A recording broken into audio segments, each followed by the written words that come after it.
आतंकियों को सजा मिलेगी। Pakistan will respond to any Indian aggression. সম্প্রতি কাশ্মীর ঘটনায় ভারত পাকিস্তান কেউ কাউকে যে বিন্দুমাত্র ছাড় দিবে না তা স্পষ্ট।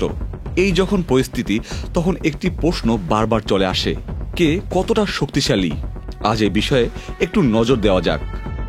ভারত প্রতি বছর প্রায় $79 মিলিয়ন খরচ করে সামরিক খাতে। এটা শুনেই বোঝা যায় ওদের বাজেট দিয়ে পাকিস্তানের পুরো মিলিটারিকে 7 বার বানানো যায়। পাকিস্তান খরচ করে প্রায় $11 বিলিয়ন। কিন্তু ছোট বাজেটেও অনেক দিক থেকেই পাকিস্তান সুবিধাজনক স্থানে আছে। এ বিষয়ে একটু পরে আসছি।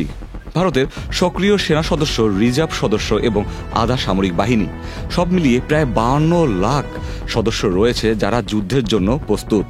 এদিকে পাকিস্তানেও সব সদস্য মিলিয়ে 17 লাখের মতো হবে, যা নেহাতই কম নয়।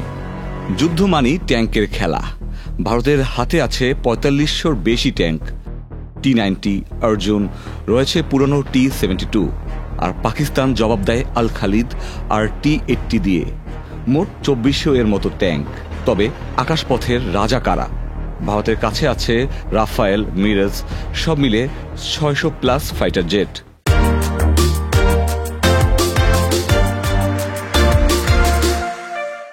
পাকিস্তানের বড় ভরসা JF-70 থান্ডার আর F-16, প্রায় 350টি ফাইটার। ভারত সমুদ্রেও দুর্দান্ত, 2টা এয়ারক্রাফট ক্যারিয়ার, ডজনখানেক ডিস্ট্রয়ার আর সাবমেরিন মিলিয়ে সত্যি এক সামুদ্রিক দানব। পাকিস্তান মূলত সাবমেরিন নির্ভর, একদম চোখে চোখ রেখে যুদ্ধ নয়, বরং হঠাৎ সবল দেওয়ার স্টাইলে বিশ্বাসী। তবে পুরো পৃথিবীর নজর এই দুটি দেশের দিকে একটি কারণেই, আর তা হচ্ছে এদের দুজনেরই রয়েছে শক্তিশালী পারমাণবিক বোমা। দুই দেশেই আছে 160 থেকে 170টি পারমাণবিক অস্ত্র বা ওয়ারহেডস। ভারতের আছে নো ফার্স্ট ইউজ পলিসি, মানে ভারত কখনোই প্রথমে পারমাণবিক বোমা নিক্ষেপ করবে না। পাকিস্তানের এমন কোনো পলিসি নেই, তাই চুপচাপ থাকলেও আচমকা চাল দিয়েও দিতে পারে। তবে এদের মধ্যে উত্তেজনা যতই বাড়ছে, এদের বন্ধু রাষ্ট্রগুলোর দিকেও মানুষের নজর ততই যাচ্ছে।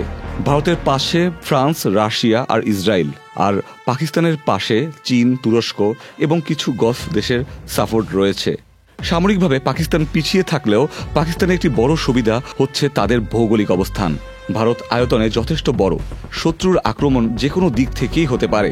অপরদিকে পাকিস্তানের অনেক পাহাড় এবং মরুভূমিতে ঘেরা অংশ রয়েছে, যা পাকিস্তানকে এগিয়ে রাখে। প্রতিবেশী দেশ হিসেবে আমাদের এটাই কাম্য থাকবে, যুদ্ধ নয়, শান্তি ফিরুক এই অঞ্চলে। Ikhtiyar Ferdous, channel I.